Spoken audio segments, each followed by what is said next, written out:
Thank you so much, Barbara, for the invitation. It's an honor to be here with you all. So I'll be honest, when thinking about how to approach this event, immediately my thoughts went to my better half, who I could hear in the back of my mind saying, please don't use your big architectural theory words. You'll lose them before you've even started. Of course, she's right, but my indignant response is always, what if that's just the way I think? Which is mostly true.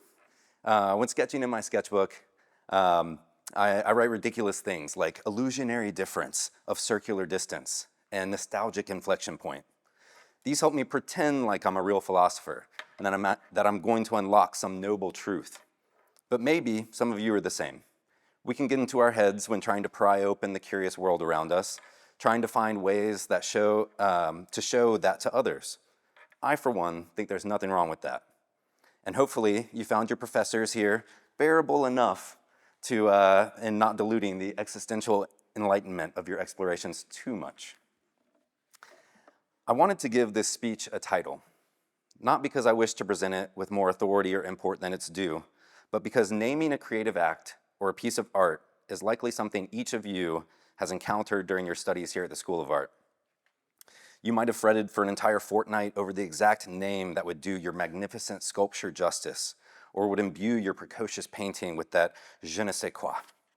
Or maybe, and perhaps this is too often the case, you resigned yourself to writing untitled, and then appended a ludicrous subtext like number 348, just to make it seem like this particular piece was born out of an intensive force of will in which the first 347 iterations weren't quite as immaculately executed as this one. So why all the angst with this whole naming of things? If you think about it, you have the actual piece, the content of it, with or without a name. Shouldn't that be worth more than a title? But think about it from another angle. Why do brands spend so much time and effort in marketing and brand strategy when choosing their identity? Take car names, for example. You've got the new Cadillac Celestiq, and then you have the now vintage Subaru Brat. Pretty ballsy if you ask me. You'll hear these brands say, we need to ensure we're appealing to our key demographic, right? But if you look deeper at the essence of what's taking place, you'll find that what you're really doing when you name something is priming the consciousness. You're suggesting a way of mentally approaching this thing. Philosophically speaking, it's a way to communicate our understanding of the world around us. And that's really important. You're communicating the way you understand this creative act from your perspective and your context. The work is not authorless. You produced it. So when you sit down to give something a title, you've got some options. It doesn't have to fit some format that's prescribed by others. It doesn't have to be boring. You could be provocative, academic, humorous, pithy even. As you continue to do this, as you produce, you're developing your voice. You're making a decision about how you are presenting something to the world. I chose to call this speech titled, or Considering Intentionality. Don't worry, I'm not undecided as to which to use. Rather, I'm employing what's literarily referred to as an alternative title as part of the overall name. History has seen this practice by notable authors like Shakespeare in Twelfth Night or What You Will. In so naming this talk today, I have come to assert that I did indeed take the opportunity to frame its contents, to provide a stance from which to consider what I'm sharing. It's an affirmation, albeit a slightly satirical one, that I'm being intentional about what I hope this composition will do. Inspire you, make you question, give you things to consider. I didn't come here to tell you what the world's like out there and what the skills you've developed thus far will do. Rather, I want to share a viewpoint that shows you there's a multitude of ways to approach the nearing future. I encourage you to frame that future not necessarily by what you want to get out of it, but by how you want to engage with it. When we talk about how, we're apt to do so with adverbs, those literary gems that speak to degree, intensity, and manner. The tactical deployment of a well-placed adverb can go a long way. I'll share some examples of this with 3 projects whose names embody this approach to the world.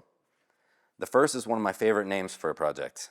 When naming my graduate thesis project in architecture, I looked around at my peers with paragraph-length titles. I opted to dispense with the over-intellectualized and ontologically pretentious titles parading as theses in and of themselves. I called it simply precisely. I was contending that, with today's ever-shifting adherences to the digital and the quote-unquote real, exacerbated by the furious pace of technological advance, it is now impossible to be accurate, to hit the mark of some target that does not exist, or at least doesn't exist for very long. In the present, it is possible only to become ever more precise. I used the scaffold of cartography to underpin this notion. I felt that mapping was an apt example of our transition from the traditional means of drawing geographic information visually to the intensely layered networks of digital information that now describe our physical environment. I wanted a title that draws the reader in. What in the world could an architectural thesis called Precisely be about? It was intentional in allowing the true complexity of the whole mapping exploration to be obscured. And why not? There was plenty of time to get into the details. I needed a hook. So, as if in response to an anonymous appeal, I chose Precisely. It makes a curt little retort, as if it should be obvious, and how dare one ask for further explanation. It was mostly well received.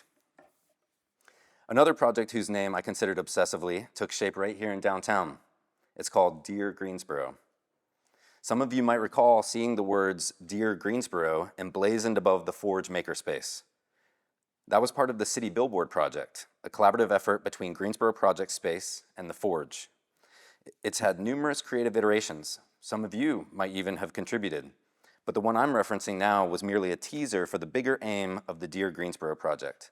I invited members of the Greensboro community to engage in conversation and to do so in a medium that has become all but lost in this day and age, the epistolary format.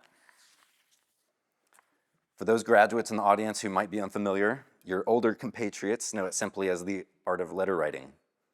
The project set out to create a platform for city residents to share thoughts, aspirations, criticisms, really anything they want, by writing letters to the city.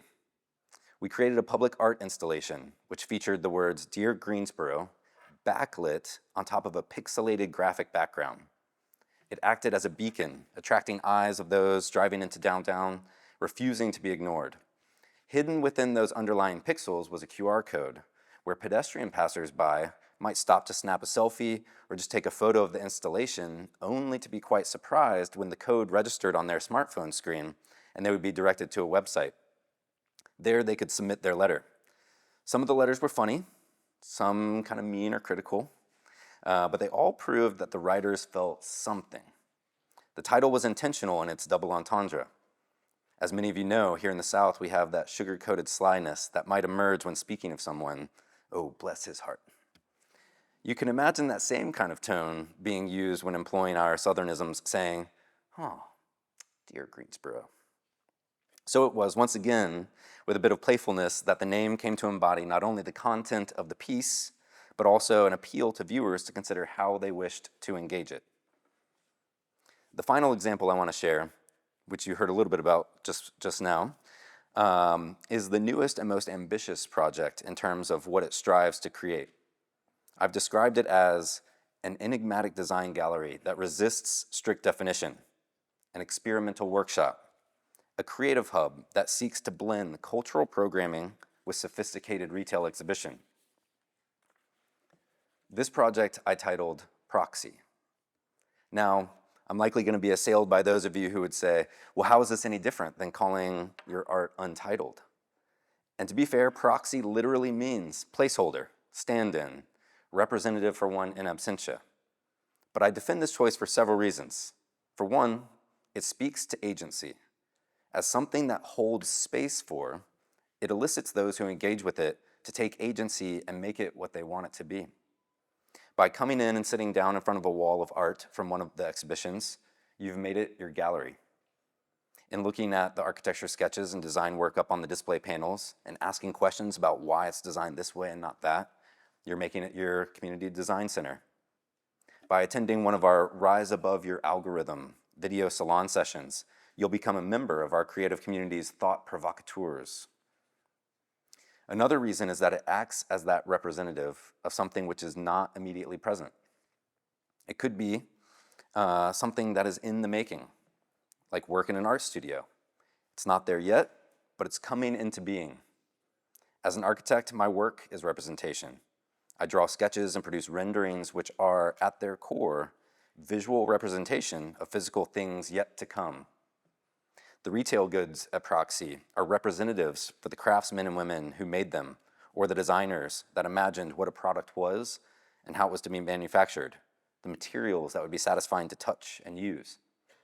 So in the end, PROXY is not a cop-out name. It's intentional. It holds great meaning.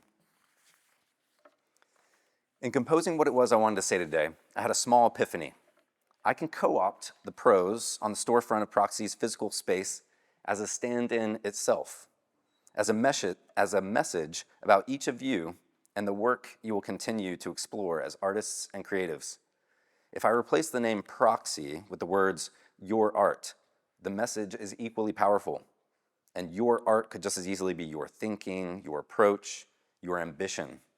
This is what it says on the window. At its root, your art is a concept, a malleable notion of something which requires activation, though it catalyzes, encourages feedback, though it rings clear, demands reaction, though it professes truth. Your art embodies the ancillary, the auxiliary to no prime. It is a liaison between the doctrine of the standing reserve and the novelty of genuine delight. I urge you to take those words of inspiration and apply them to your creative production. And similar to the alternative title structure, you don't have to settle on just one name for the rest of eternity. You are allowed to have a working title when you've yet to figure out what it is you're trying to say with a piece. But even then, you've framed that intention. You've given it a form from which to grow, evolve, and expand. You can change that title as things shift, as pieces just won't hold, as others you realize just aren't right for the burgeoning essence of the art itself. Today, my message is this: take possession of your future. Name it. Nurture it. Don't be agnostic towards things that are created. You yourselves must create, respond, question. Why is it called that? Should it be? By creating something, you make someone feel something.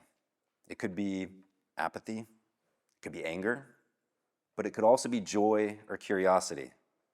We don't always get to decide how we make someone feel, but we can have an intention. So in closing, I invite each one of you to go forth intentionally. Thank you.